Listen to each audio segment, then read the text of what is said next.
Following a bog sanding marathon, the major castings are ready for filler primer. I'll point out that although the bog sculptures in the last video looked pretty funny, the amount of filler on the castings now is actually much thinner than what the manufacturer used.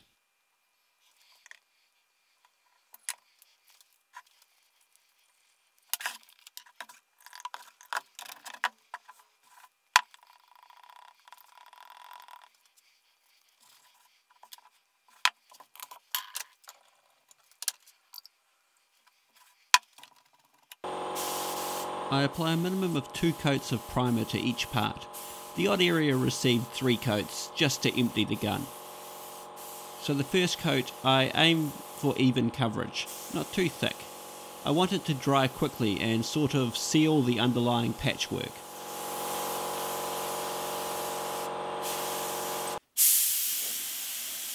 The second coat I try to get on thick.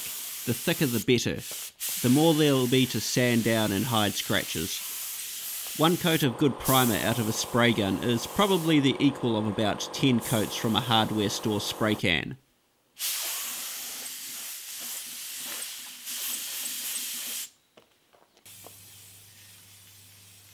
The guide coat will make any low spots obvious.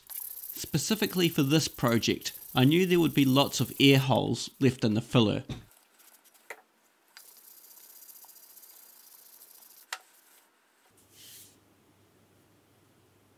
I fill all of these small defects with 3M Spot Putty. It sets through solvent evaporation, so you want to keep it fairly thin. Spot Putty is very soft sanding, so it's easy to cut through without creating low spots in the underlying surface. I'm wet sanding with 180 grit. I'd prefer to dry sand, but this primer seems to have a tendency to clog, and wet sanding helps in that regard. The body of the drill was very rough, and from the outset I expected to have to go through 2 stages of bog, but it actually sanded out pretty good, and I only had to do minor secondary filling. So at this stage the cover is out of sequence with the castings. It has only received etch primer. In the last video we cut off the skirt around its lower edge, and I decided not to remove the welded in section through the centre. There are a few bumps that need smoothing down, and then I apply a layer of filler.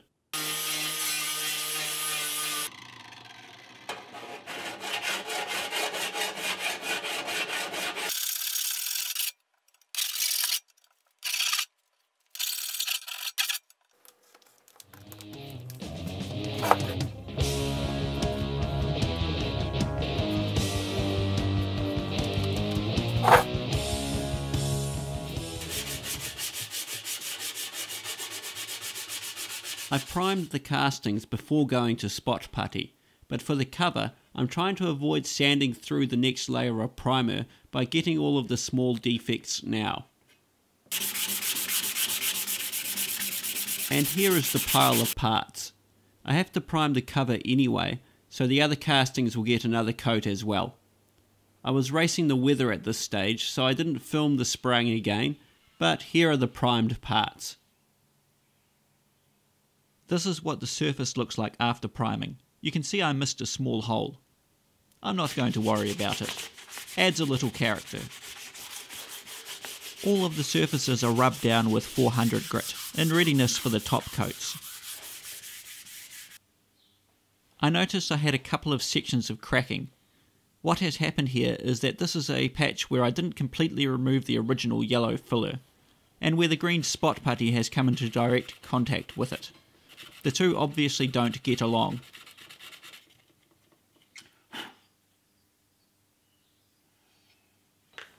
The last step of preparation is to wipe everything down with a degreaser. You can buy wax and grease remover made specifically for this, but I normally just use white spirits, or mineral turpentine as we call it here. I'm flipping over the body of the drill. The plan is to paint the underside and then somehow flip it back over while the paint is still wet, and paint the top surfaces. These are the paints that I used for this project: etch primer, filler primer and enamel top coat. I wasn't that happy with the filler primer. It's the first time I've used this specific product, and I felt like it took too long to cure to a sandable hardness, though it is the middle of winter at the moment. All three of these paints dry through solvent evaporation. They aren't mixed with hardeners, which means they are relatively safe to spray at home. The spray gun I'm using is a basic Taiwanese gun. I know it's a spray gun because the words spray gun are printed into the lid. And I know it's well made because the brand is well made.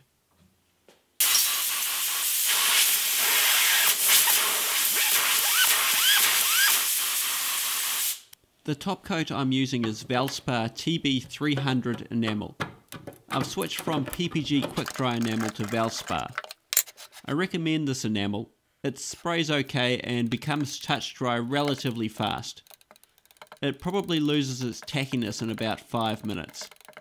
I prefer it over the PPG enamel because it more or less fully cures in about 3 days, whereas the PPG enamel is touch dry in seconds but takes months to harden.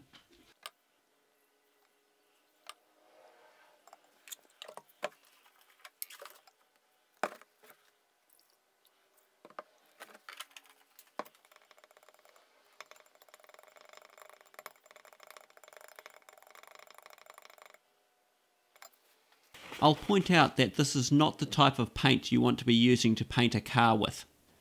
Enamel paint in this context cures with a surface film. In other words, it can't be cut and polished. This paint is basically just an industrial version of what most spray cans from the hardware store contain.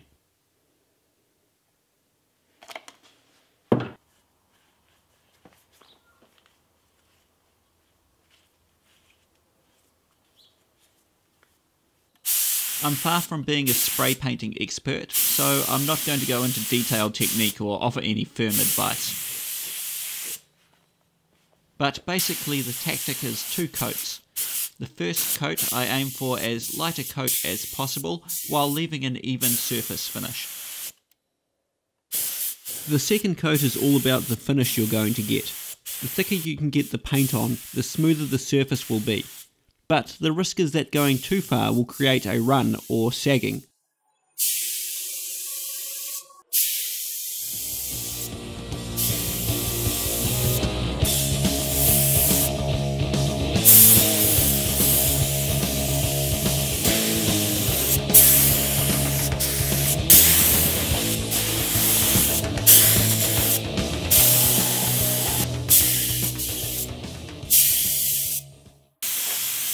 I was pretty careful for the most part.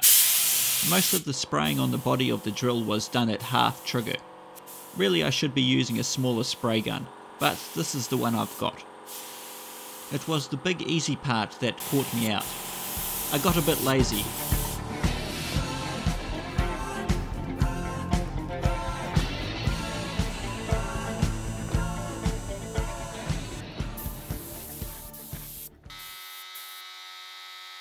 And then rain. What? It's a perfect sunny day. You know how occasionally there can be just one little dark cloud in an otherwise perfect sky? Yeah, that happened. So I got a few spits. There's nothing I could do about it except keep blowing the water off. The paint was far too wet and the pieces far too heavy for me to move them inside. So there are a few little marks. The piece most affected by the rain was the base, which also suffered the run.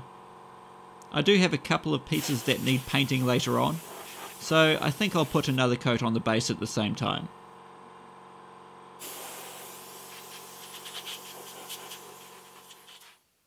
This is the end result. I will go back and fix the runs and watermarks in the base, but otherwise the paint turned out great.